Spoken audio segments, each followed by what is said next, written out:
Rêve d'or, uppercut de l'hispano-américain Diego Quemada Díez, est de ces films dont le spectateur sort séché sur pied. Trois gamins de 15 ans quittent leur Guatemala natal dans l'espoir de trouver une vie meilleure aux États-Unis. Sarah sacrifie sa chevelure et se bande les seins pour se déguiser en Juan, assez matérialiste, s'affirme comme le plus déterminé.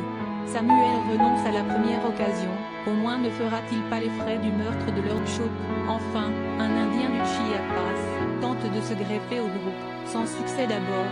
Dans cette odyssée funeste, il fait figure de poids ensemble, il grimpe sur le train de marchandises qui sillonne le Mexique vers une bête inhumaine submergée de migrants guettés par des flics corrompus et de gangs de kidnappeurs. Ces derniers pulvérisent un à un, salvent d'une violence à la brièveté inouïe, les membres d'un noyau d'errants avec lequel le réalisateur a bien pris soin, au préalable, de susciter en 2003, raconte Diego Quemada Díez, lui-même immigré. J'ai habité 3 mois chez un chauffeur de taxi de Mazatlan, au Mexique, une ville tenue par les narcotrafics. Chaque jour, les clandestins de ce fameux train frappaient à sa porte pour quémander nourriture. Ils m'ont raconté leur vie.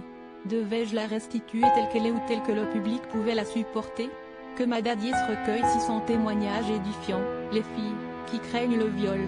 Un garçon épuisé par sa 3e tentative supplie un flic de l'achever.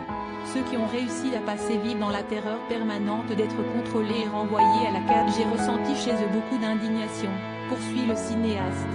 Ce train que des milliers de candidats empruntent chaque année m'est apparu comme un symbole de l'industrialisme, une extension de l'usine de viande où l'un des personnages balaie les déchets à la fin. Ces voyageurs d'infortune se voient impitoyablement mangés, avalés, broyés par la main. Et cette viande, qui gît à terre, et peut-être, mais, là, l'image m'a échappé, celle des candidats à l'immigration d'or s'avère bien plus light que la réalité. Devais-je la restituer telle qu'elle est ou telle que le public pouvait la supporter? Opter pour une fiction ou un documentaire? À l'inverse d'Amat Escalante dans Zélie, j'ai choisi de tenir la brutalité hors champ. Je comprends les raisons d'Amat, mais le regard exemplaire de Michael Haneke a dicté les miennes. La philosophie de Ken Loach, avec lequel Quemada Díez a travaillé sur 3 films, dont Land and Freedom, a fait le Rêve d'or se joue à 3 niveaux, humaniste, politique et poétique comme Loach. Quemada Díez bannit les plans qui ne se situent pas à hauteur d'homme, tourne dans la chronologie, donne le script à ses acteurs, tous immigrants ou non professionnels.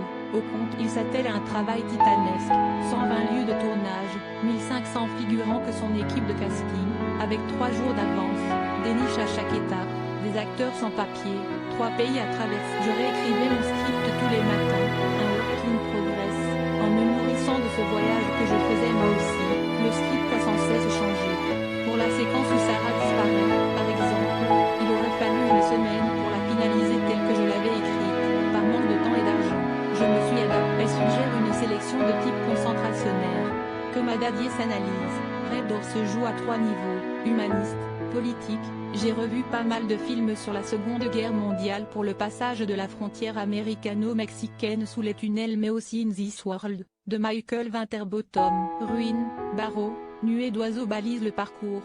Le réalisateur, nourri au lait de Stevenson et de Rousseau, montre la terre promise comme un pays sans arbres, sombre et froid. Décalage atroce entre le rêve et la réalité, où un gamin, infiniment seul, infiniment petit, songe, sous un ciel de neige, à la perte de son innocence et à celle de ses amis. Lundi 15 février à 20h50 sur Ciné Plus Club. Drame hispano-mexicain de Diego Quemada Díez, avec Karen Martinez, Rodolfo Domínguez. 1h48.